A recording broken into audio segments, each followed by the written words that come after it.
Tuhan bersamamu. Inilah Injil suci menurut Lukas.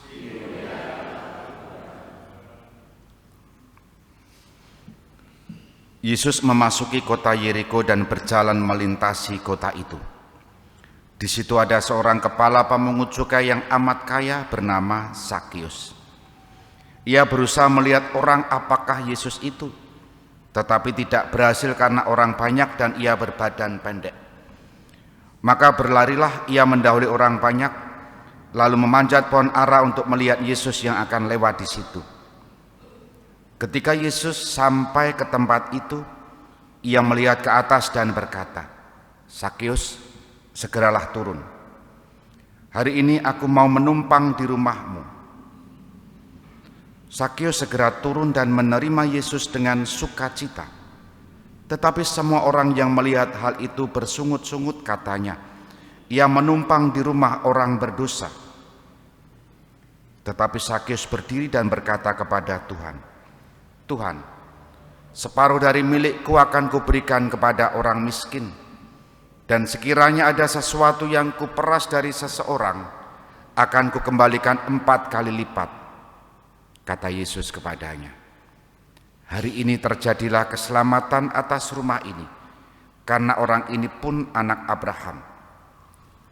Anak manusia memang datang untuk mencari dan menyelamatkan yang hilang." Demikianlah sabda Tuhan.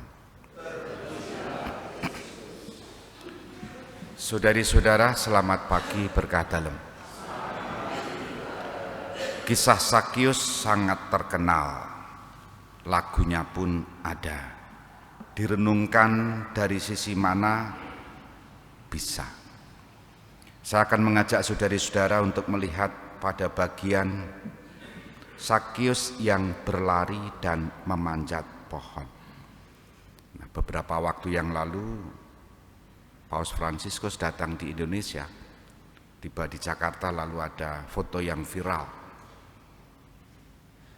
Ada orang yang memanjat pohon di pinggir jalan yang dilewati oleh Paus Fransiskus itu. Lalu captionnya, "Zakius zaman sekarang," gitu ya. Karena di atas hanya pengen untuk foto supaya melihat dari jauh ya. Gambaran tentang Zakius kita bisa melihat, bisa membayangkan, badan pendek, dan dia berlari memanjat pohon. Barangkali di dalam pikiran Zakius ini ada rasa penasaran, siapa Yesus itu. Barangkali juga ada rasa ingin tahu yang mungkin lebih pada hal-hal yang fisik ya. Tingginya seberapa, rambutnya seperti apa, wajahnya seperti apa. Tapi lihatlah di sana bahwa ia berlari dan ia memanjat pohon, memanfaatkan momen supaya perjalanan Yesus yang lewat itu tidak hilang. Usaha-usaha itu di luar dugaan hasilnya. Apa yang dia ingin ketahui, ingin dia lihat, ternyata mau datang di rumahnya, di rumah Zakius ini.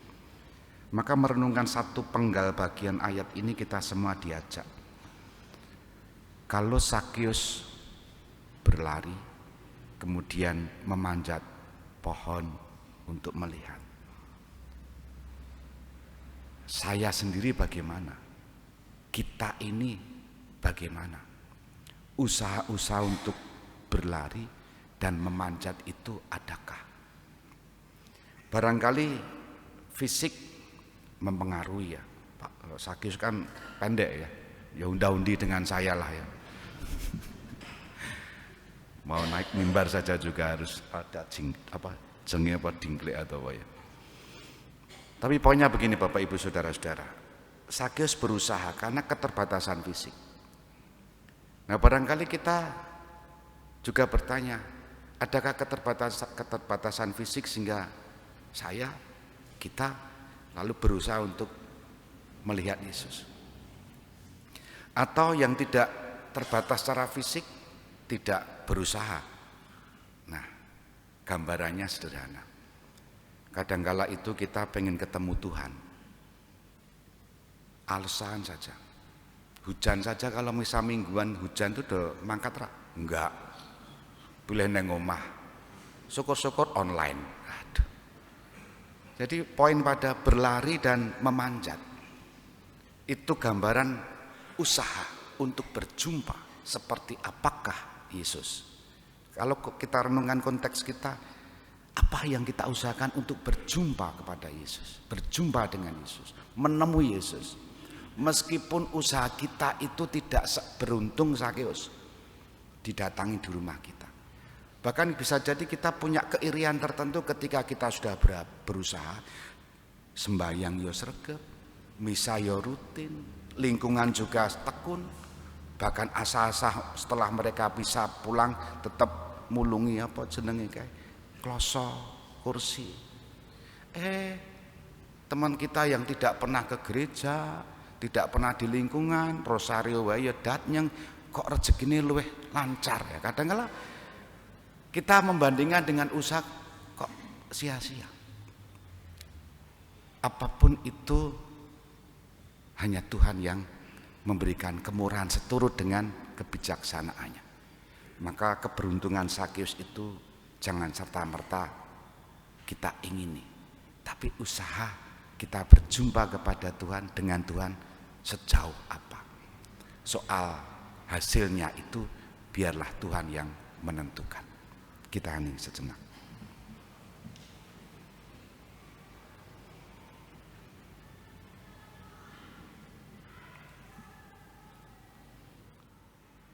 Dimuliakanlah Yesus yang dulu hidup, sekarang dan selama-lamanya. Amin.